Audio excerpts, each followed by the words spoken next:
So now let's see how we can work around with brightness and contrast inside a Photopea.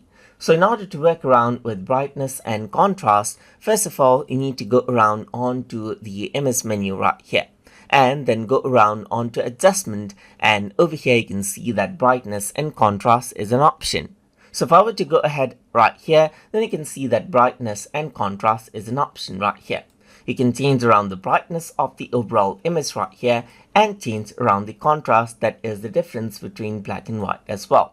You can also utilize legacy right here to utilize old type of an effect right here, just like this as well. You can see the preview right here, just like this. So this is what you have. You can go around and change around the brightness and contrast right here, or utilize the more modern soft effect.